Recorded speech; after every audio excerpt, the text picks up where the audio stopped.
Hello বন্ধুরা, welcome to only sports video. এই ভিডিওতে কথা বলতে চলেছি ইউফা নেশনস লিগের ফাইনাল নিয়ে, যেখানে মুখোমুখি হয়েছিল পর্তুগাল ভার্সেস স্পেন।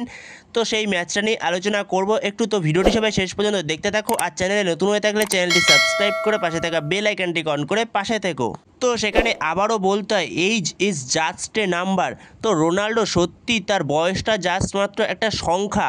যেভাবে সে পর্তুগালকে সেমিফাইনাল এবং ফাইনালে পিছিয়ে পড়া থেকে ফিরিয়ে নিয়ে আসলো, যেখানে সেমিফাইনালে তার থেকেই জয়সূচক গোলটা এসেছিল এবং কালকেও সে তার গোল থেকেই ম্যাচটা ড্র হয়েছে শেষ পর্যন্ত। তো সেখানে রোনাল্ডোর ওই গোলটা থেকেই পর্তুগাল সমতায় ফেরে 2-2 করে ম্যাচটাকে। তো শেষ পর্যন্ত ম্যাচটা 2-2-এই শেষ হয়, যেখানে 90 মিনিটসেও 2-2 থাকে এবং তারপরে এক্সট্রা টাইমে যায় 120 মিনিট অবধিও 2-2 থাকে ম্যাচটা।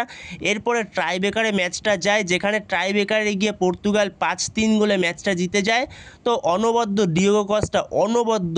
তো এই ডিয়েগো কস্টা যতদিন পর্তুগালের গোলপোস্টের তলায় দাঁড়িয়েছে ততদিন থেকে সে ভরসা রাখছে পর্তুগালকে, তো ভরসা জোগাচ্ছে। তো দুরন্ত ডিয়েগো কস্টা, যেখানে ডিয়েগো কস্টা সেভ দিয়েছে মোরাটা ট্রাইবেকার, তো দুরন্ত সেভ দিয়েছে। তার আগের পেনাল্টিটাও সেভ হতে পারতো, ইস্কোর পেনাল্টিটা ইস্কো জোরে মারে, তো হাতে লেগে ঢুকে যায় বলটা। তো সেখানে সেকেন্ডটা সেভ দিয়ে দেয় ডিয়েগো কস্টা। তো সেখানে রুবেন নেভেস লাস্ট শটটা নেয় এবং সে গোল করে এবং পর্তুগাল সেখান থেকে 5-3 গোলে ম্যাচটা জিতে যায়। তো এই ম্যাচটাতে আরও একটা প্লেয়ারের কথা না বললেই নয়, বলতেই হবে, নুনো মেন্ডেস। তো অসাধারণ খেলেছে নুনো মেন্ডেস, কালকের ম্যাচটা দুরন্ত খেলেছে, যেখানে নুনো মেন্ডেস লামিন ইয়ামালকে ঢুকতেই দেয়নি বক্সের ভেতরে, পুরো আটকে রেখেছিল, পকেটে পুরে রেখে দিয়েছিল বলা যেতে পারে লামিন ইয়ামালকে কালকে। যেরকম নুনো মেন্ডেস ডিফেন্স করেছে, লামিন ইয়ামালকে আটকেছে, এছাড়াও কাউন্টার অ্যাটাকেও উঠেছে নুনো মেন্ডেস। তো অসাধারণ নুনো মেন্ডেস, তো অসাধারণ নুনো মেন্ডেস, দুরন্ত পারফরমেন্স নুনো মেন্ডেসের থেকে।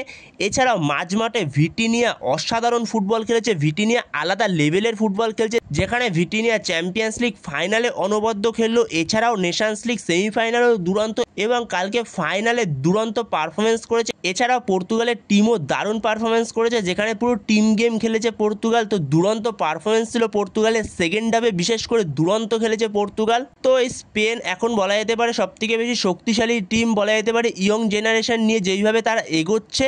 তো সেখানে সেই স্পেনকে হারালো পর্তুগাল, তো দুরন্ত জয় পর্তুগালের। তো রোনাল্ডোর হাতে আরও একটা ইন্টারন্যাশনাল ট্রফি, তো সেখানে রোনাল্ডোর ক্যাবিনেটে আরও একটা ট্রফি যোগ হচ্ছে, যেখানে রোনাল্ডোর ক্যাবিনেটে ইন্টারন্যাশনালে 2টো নেশনস লিগ এবং একটা ইউরো যোগ হলো। যেখানে এই রোনাল্ডো পর্তুগাল টিমে আসার আগে এই পর্তুগাল টিমের কোনো ট্রফি ছিল না এবং রোনাল্ডো আসার পরে 3টে ট্রফি পেল তারা। তো অনবদ্য। তো age is just a number, আরও একবার বলতে হয়, যেখানে 40 বছর বয়সেও সে 89 মিনিটস অবধি খেলেছে। তো ইটস নট এ জোক। তো অনবদ্য ফিটনেস, তো গ্রেটেস্ট অফ অল টাইম এমনি এমনি বলা হয় না তাকে। তো the greatest of all time Cristiano রোনাল্ডোর ক্যাবিনেটে আরও একটা ট্রফি যোগ হলো। তো বন্ধুরা, তোমাদের কাছে এই ম্যাচটা কেমন লাগলো অবশ্যই কমেন্ট করে জানিও এই বিষয়ে। তো এই ভিডিওতে এই পর্যন্তই। তো এই ভিডিওতে এই আপডেটগুলো নিয়ে আলোচনা করার ছিল। তো ভিডিওটি ভালো লাগলে অবশ্যই লাইক শেয়ার সাবস্ক্রাইব করতে ভুলো না। তো নেক্সট ভিডিওতে দেখা হচ্ছে, ততক্ষণের জন্য বাই বাই।